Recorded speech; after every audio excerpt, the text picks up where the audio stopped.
Today, we talk about Bop. What's up, up? Matt? Welcome back. Bill Betite. Yeah. Also known as Bill Betite on Instagram and Bill Betweet. Betweet, yep. I did that lame. Word. So I know you just did the top six. Yeah. Now we're in ugly six zone. So bottoms. The bottoms, yeah. So you're going to go around which of these six are the ugliest pieces of garbage. I saw this one and I was just like, these are fucking hideous. The Mars Yard Overshoe. Oh, man. They look like a parachute. Yeah, dude. They're supposed to? Yeah, so, well, not a parachute, but like the whole idea was this whole Mars Yard line was like what Tom Sachs envisioned people would be wearing for sneakers on Mars.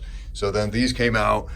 Then this came out, the 2.0 version. People were dying over these. Not dying literally, but like people were like, oh my God, I love the shoe. And then they came out with these just this year, the Overshoe here, right? And the whole thing of it is he put a Mars Yard shoe on the inside. So like the inside is one of those, but the difference is you can't take the shoe out. It's like part of the Overshoe. But what people started doing was that they started cutting off the condom and leaving like the blue bottom on it. So it basically looks like those shoes with just like this blue bottom, which to me, it's not really my style, but Have you ever worn those out? I literally just wore these last trip out to Iowa. What was the response? I got a lot of looks in the airport. A lot of people actually came up like, dude, those are dope. So, but for every person that came up and said that, there's probably like 11 in the background that never came up and be like, what the fuck is he wearing? Dude, those look like the perfect shoes for porn to like not get cum on you. Like if you're in a train. Let me think. Yeah. Yeah, here you got basically all your Adidas and Air Max on the bottom. That's kind of what you're up against here. Let me see what's on the bottom. Lower cast.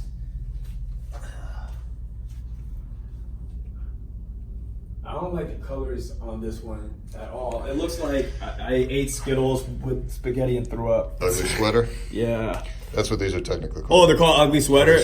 Well, some people call it that, but it's technically just, it's called the Aspen Ultra Boost Mids. This was the first times with the whole boost technology that Adidas is using to battle Nike's Air technology. Basically, that's kind of like the Versus going on. And then this Ultra Boost model that came out, these were like touted as the most comfortable shoe ever.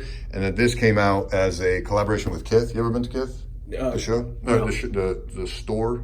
No. The boutique. Have you heard of it? No. No? Yeah, so it's like one of these more prominent boutiques that the founder is a very influential guy in the sneaker game because he does a lot of interesting collaborations with Asics and New Balance, etc. So this was his collaboration with Adidas, and this was the first time they made it a mid-cut instead of a low-cut, and he released them in Aspen, so they call them the Aspens, but they also technically call them the ugly sweaters. So I literally, I just think the color scheme on that was as awful as this one.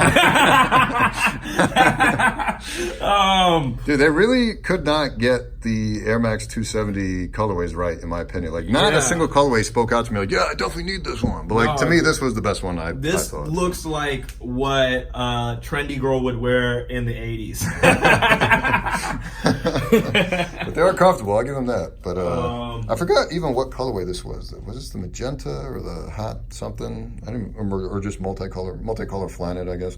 But hey, at least they're comfortable, so boom. So what is that? 1, 2, 3, halfway there? Yeah. I thought these were basics. It was a very not popular, but it was a very prominent Saucony collaboration called the Cushwackers. Cushwackers, yeah. Niggas who jerk off on weed. Yeah, man, we designing shoes out here. Are these comfortable to wear? Oh, very comfortable. Very really? Comfortable. Yeah. They feel. I forgot where I read this, but something about the grid technology. I forget what it stands for, but Saucony's grid technology was the first to allow you to have both stability and comfort, something like that. It's like you have to sacrifice one or the other when you're making a running shoe, apparently. And apparently with this grid technology, they were able to master both. Something like that. But without mastering fashion or... Yeah, I don't know. I love the shade of purple. I think it's gorgeous. Oh, man, no. That's just me. But you're a Lakers fan, right? Yeah. So purple probably Purple and gold, baby. Although my favorite color is red, so I'm more of a red and black kind of guy, so thank God Jordan went to the Bulls, but Yeah, man.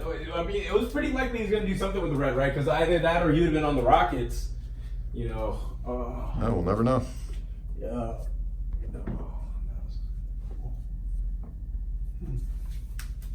I'll sneak in front of you here. Get the better Oh. one. Wow. Okay. Yeah, I don't like orange. Not a Tiger fan? Yeah, this reminds me of what the Cheeto would wear. Oh, yeah. The Air Max Plus in the original colorway. So it was, I always think of it as a tiger.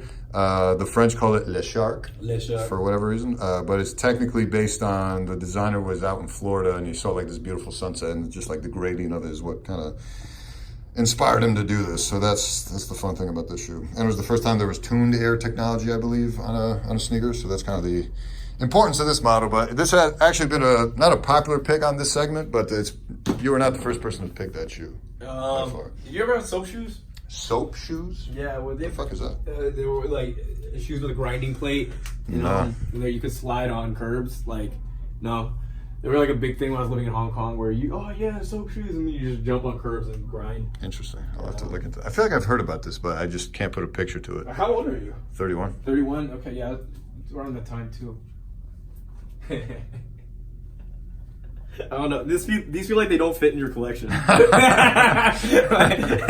Osama picked those too. He's like, What? what the fuck is this ugly shit? What is it? It's a Visvim FBT. So Visvim is a Japanese brand. These were all the rage back in like the 05 era. John Mayer, Kanye had like blockers full of these. Really? Yeah, it was just like a big thing back then. And They I had look to like have they one. don't. They look like a leather boot, a trans leather boot. Yeah, I mean, when the designer created them, his whole concept, because I guess he grew up in Alaska, or got inspired in Alaska to like have like a moccasin style shoe, but with a sneaker sole for like city life. That was kind of like the whole inspiration for these. Alaskan fashion. All right, yeah. so that's 6. Okay. Any honorable uglies? Honorable uglies. Let me look around. Yeah, honestly, I Your like most Theodora of shit, section, man. you know. Yeah, I try to keep it curated, you know. Yeah. Yeah, man. Nah, dude. I think everything else is pretty dope, bro. All right, fair enough. Yeah. All right, so tell us one more time where we can find you. Dude, you can find me at the club. No, Bill Betweet on Instagram, Bill Betweet on Twitter, and then Frame Control on YouTube. Thank you. Nice. God. All right, thanks for coming, man. Thank and, you. Catch him on the podcast. Peace.